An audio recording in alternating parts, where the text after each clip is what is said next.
Hello दोस्तों, स्वागत है आपका एक नए वीडियो में।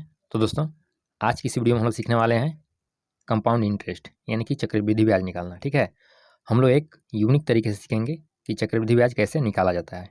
ठीक है, टाइम चाहे कितना भी दिया हो, 2 वर्ष, 3 वर्ष, 4 वर्ष, 5 वर्ष, किसी का भी हम लोग आसानी से निकाल सकते हैं। ठीक है, जनरली अगर देखा जाए तो 4 वर्ष के लिए निकालना जो है काफ़ी कैलकुलेटिव हो जाता है। ठीक है, यानी कि 3 वर्ष तक तो मतलब रहता है, एग्जाम में दिया हुआ रहता है, लेकिन जब से ही 4 वर्ष दिया जाता है तो वहाँ पे सवाल जो है बहुत लंबा हो जाता है।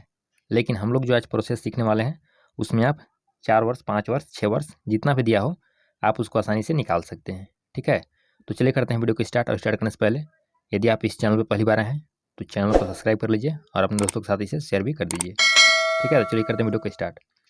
तो यहाँ पर सबसे पहले दिया गया है प्रिंसिपल यानी कि मूलधन। मूलधन क्या होता है? जैसे मान लीजिए कि बी ने इसे 100 रुपया दिया। ठीक है, तो बी के लिए क्या हो गया? ये मूलधन हो गया। ठीक है, यानी कि ये क्या हो गया? मूलधन। अब जिस परसेंट पर दिया जाता है, मान लीजिए कि इसको 10% पर दिया। ठीक है, तो ये हो गया इसका क्या? दर हो गया। ठीक है, अब जितने समय के लिए देता है, जैसे मान लीजिए कि 2 वर्ष के लिए दिया तो ये हो गया समय। ठीक है, अब चक्रवृद्धि ब्याज क्या होता है? तो जैसे मान लीजिए इस पर जो भी ब्याज लगेगा, मान लीजिए कि ब्याज सपोज दैट यहाँ पे मान लेते हैं 100 पर 20 रुपया का ब्याज मिला बी को। ठीक है, तो 20 रुपये का जो ब्याज मिला तो यही हो जाता है CI यानी कि कंपाउंड इंटरेस्ट। ठीक है, अब आइए समझते हैं अमाउंट। अमाउंट क्या होता है? मिश्रधन। मिश्रधन किसको कहते हैं? तो जो ये मूलधन हो गया, ठीक है, और ये जो ब्याज हो गया, जब इसे हम लोग जोड़ देते हैं तो ये क्या प्राप्त होता है? मिश्रधन प्राप्त होता है। ठीक है, तो यहाँ तक आप समझ गए होंगे। यहाँ पे देखिए कुछ पॉइंट दिया गया है। तो पहला पॉइंट है कि 1 वर्ष का SI यानी कि साधारण ब्याज और CI यानी कि चक्रवृद्धि ब्याज दोनों क्या होता है? बराबर होता है। ठीक है, यानी कि 1 वर्ष का यदि हम साधारण ब्याज निकालें चाहे चक्रवृद्धि ब्याज निकालें, दोनों क्या होता है? बराबर होता है। ठीक है, तो साधारण ब्याज और चक्रवृद्धि ब्याज में अंतर क्या है तो यहाँ पे समझ लेते हैं। देखिए, साधारण ब्याज जो होता है, जैसे मान लीजिए कि 100 रुपये उधार लिए तो आपको प्रत्येक वर्ष 100 रुपया पर ही क्या लगेगा? ब्याज लगेगा। ठीक है, साधारण ब्याज में SI में प्रत्येक 100 रुपया पर ही ब्याज लगेगा यदि आप 100 रुपये किसी से लिए हैं तो। ठीक है, लेकिन अगर CI इसी पर CI लगता यानी कि चक्रवृद्धि ब्याज लगता, तो मान लीजिए कि यहाँ पे आप 100 रुपये लिए तो पहला वर्ष 10 रुपया का ब्याज लगा। ठीक है, लेकिन दूसरा वर्ष क्या होगा कि 110 रुपया पर ब्याज लगेगा। यानी कि इन दोनों को जोड़ करके ये जो जो 100 रुपया और 10 रुपया यहाँ पे ब्याज था, इन दोनों को जोड़ करके इस पर ब्याज लगेगा। ठीक है, नेक्स्ट वर्ष जब होगा तो 110 रुपया और प्लस जो ब्याज आएगा, ठीक है, जो भी ब्याज आए इस सभी को जोड़ करके उस पर ब्याज लगेगा। यानी कि हम कह सकते हैं कि ब्याज पर भी जो ब्याज लगता है उसे हम लोग चक्रवृद्धि ब्याज कहते हैं। ठीक है, नेक्स्ट पॉइंट यहाँ पे देखिए दिया गया है कि चक्रवृद्धि ब्याज को हल करने के 4 से 5 तरीके होते हैं। ठीक है, लेकिन जो मैं आज आपको तरीका बताने वाला हूँ वो सबसे अलग तरीका है। तो यहाँ पे आप देख सकते हैं जो टाइमिंग का खेल है यही जो है चक्रवृद्धि ब्याज में मेन होता है। तो यहाँ पे देखिए जब 2 वर्ष दिया हो तो इसके लिए आपको रेशियो याद करना है, 2:1। ठीक है, यानी कि 2 और 1 याद कर लेना है। 3 वर्ष का हो तो 3, 3, 1। 4 वर्ष के लिए हो तो 4, 6, 4 और 1। ठीक है, 5 वर्ष के लिए हो तो 5, 10, 10, 5 और 1। ठीक है, यदि 6 वर्ष के लिए हो तो 6 वर्ष के लिए हम लोग इस तरह से याद कर सकते हैं। लेकिन आप याद कैसे करना है वो भी मैं आपको बताने वाला हूँ। तो देखिए यहाँ पे 2 वर्ष के लिए आपको याद करना ही होगा, 2 वर्ष के लिए 2 और 1। ठीक है, अब देखिए यहाँ पे 3 वर्ष के लिए हम लोग कैसे याद करेंगे? तो ऊपर जो यहाँ पे दिया गया है 2:1 इसी से बनेगा ये वाला। ठीक है, तो यहाँ पे आप देख सकते हैं 3 वर्ष के लिए यहाँ पे आपको जनरली 3 लिख लेना है। ठीक है, अब यहाँ पे 3 कैसे आया? तो इन दोनों को जोड़ने पे यहाँ पे आया 3, 2 और 1 3। ठीक है, फिर यहाँ पे इस 1 को यहाँ पे उतार देना है। अब यहाँ पे 4 वर्ष के लिए हम लोग निकालते हैं तो 4 वर्ष के लिए यहाँ पे आपको 4 लिख लेना है। ठीक है, अब इन दोनों को जोड़ना है तो 3 और 3 कितना हो जाएगा? 6। ठीक है, फिर नेक्स्ट यहाँ पे इन दोनों को जोड़ना है तो 3 और 1 कितना हो जाएगा? 4। और यहाँ पे जो सिंगल बचा है उसे यहाँ पे उतार देना है। ठीक है, इस तरह से आपको निकालना है। अब 5 वर्ष के लिए दिया हो तो सबसे पहले आपको यहाँ पे 5 लिख लेना है। ठीक है, उसके बाद इन दोनों को जोड़ेंगे तो 6 4 कितना हो जाएगा? 10। ठीक है, फिर यहाँ पे 6 4 जोड़ेंगे तो हो जाएगा 10। फिर 4 और 1 जोड़ेंगे तो यहाँ पे हो जाएगा 5 और इस 1 को यहाँ पे उतार देना है। उसी तरह से हम लोग यहाँ पे 6 वर्ष के लिए भी निकाल सकते हैं। ठीक है, तो लेकिन हम लोग इसका क्वेश्चन में कैसे यूज करेंगे? अब क्वेश्चन में कैसे अप्लाई करना है आइए जानते हैं। तो यहाँ पे आप देख सकते हैं क्वेश्चन बोल रहा है कि 4,000 रुपये पर 10% वार्षिक चक्रवृद्धि ब्याज की दर से 2 वर्ष का चक्रवृद्धि ब्याज क्या होगा। ठीक है, तो यहाँ पे आप देख सकते हैं मूलधन कितना दिया हुआ है, यानी कि प्रिंसिपल कितना दिया हुआ है 4000। ठीक है, रेट कितना दिया हुआ है 10% और टाइम क्या है 2 वर्ष। ठीक है, तो सबसे पहले आपको क्या करना है कि इस 4000 का 10% निकालना है। 4000 का 10%, तो 10% यानी कि 10 बटा में हो जाएगा यहाँ पे 100। ठीक है, तो इस जीरो से इस जीरो काटेंगे और इस जीरो से इस जीरो को काट देंगे, तो यहाँ पे आ जाएगा कितना 400। ठीक है, इतना आपको कर लेना है। उसके बाद यही वाला यहाँ पे आएगा, यानी कि 400 अब यहाँ हो जाएगा। ठीक है, और इसका 10% निकालना है, यानी कि 10 बटा यहाँ पे 100।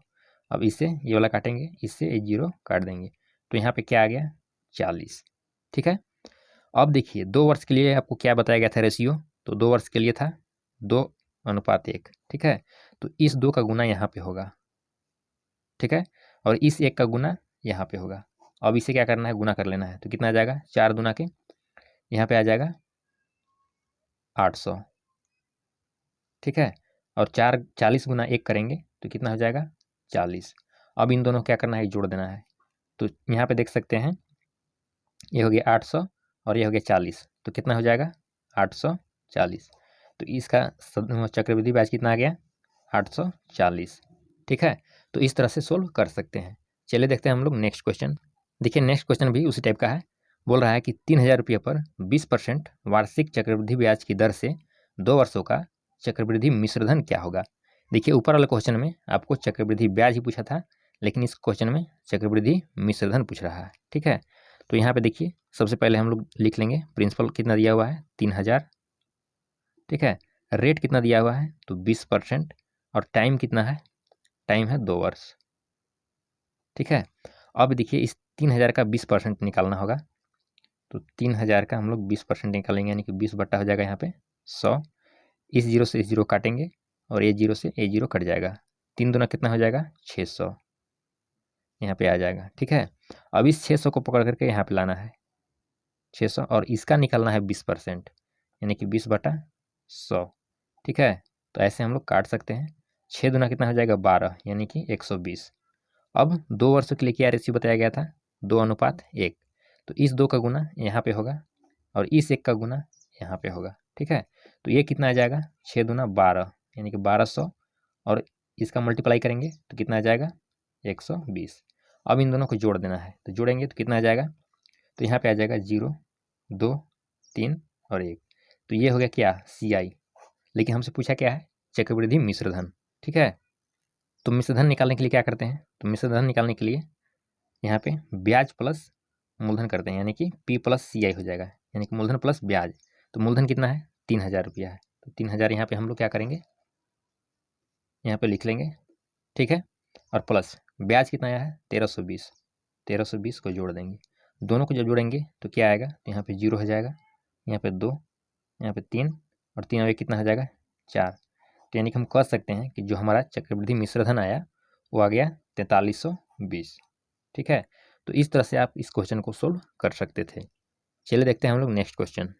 नेक्स्ट क्वेश्चन यहाँ पे बोल रहा है कि 10,000 का 10% वार्षिक चक्रवृद्धि ब्याज की दर से 3 वर्ष का चक्रवृद्धि ब्याज क्या होगा। ठीक है, तो सबसे पहले हम लोग यहाँ पे प्रिंसिपल लिखेंगे। प्रिंसिपल कितना दिया हुआ है 10,000। ठीक है, उसके बाद रेट, रेट कितना है 10%। उसके बाद टाइम, टाइम कितना है 3 वर्ष है, तो यहाँ पे 3 वर्ष लिख देंगे। ठीक है, हमें निकालना है CI। ठीक है, तो CI निकालने के लिए क्या करते हैं, तो सबसे पहले इसका निकालेंगे 10%, तो यहाँ पे देखिए 10,000 का 10% निकालेंगे तो 10 बटा यहाँ पे हो जाएगा 100। ठीक है, जब इसे काटेंगे तो इस तरह से हम लोग काट सकते हैं, कितना आएगा 1000। अब इस 1000 को यहाँ पे लाना है और फिर इसका निकालना है 10%। ठीक है, 10% यानी कि 10 बटा 100 ऐसे काट सकते हैं, तो यहाँ कितना आ जाएगा 100। ठीक है, यहाँ पे देखिए 3 वर्ष के लिए दिया है, इसलिए हम लोग इसका 3 बार मतलब 10% निकालेंगे, फिर ये वाला यहाँ आएगा, यानी कि यहाँ पे हो जाएगा 100 और इसका निकालना है 10%। ठीक है, तो हम लोग इसे काट देंगे तो कितना आ जाएगा 10। अब यहाँ पे 3 वर्ष के लिए रेशियो क्या बताया गया था, तो 3 वर्ष के लिए रेशियो था 3:3:1। ठीक है, तो इस 3 का मल्टीप्लाई यहाँ पे होगा और इस 3 का मल्टीप्लाई यहाँ पे होगा। ठीक है, और इस 1 का मल्टीप्लाई यहाँ पे होगा। तो यहाँ पे आप देख सकते हैं ये आ जाएगा 3000 बराबर, ये आ जाएगा 300 ठीक है, और ये आ जाएगा कितना 10। अब सब इसे हम लोग जोड़ लेंगे यहाँ पे, ठीक है। तो 3000, 300 और 10, तो जब 300 और 10 जोड़ेंगे तो 310 होगा, ठीक है। तो यहाँ पे हमारा CI कितना आ जाएगा, तो 3310, ये आ जाएगा इसका आंसर। आई होप कि ऊपर बताए गए सारे कंसेप्ट और क्वेश्चन को आप समझ गए होंगे। यदि समझ गए हैं तो इस क्वेश्चन का आंसर आप लोग कमेंट सेक्शन में देने का प्रयास कीजिएगा। मिलते हैं नेक्स्ट वीडियो में, तब तक के लिए जय हिंद।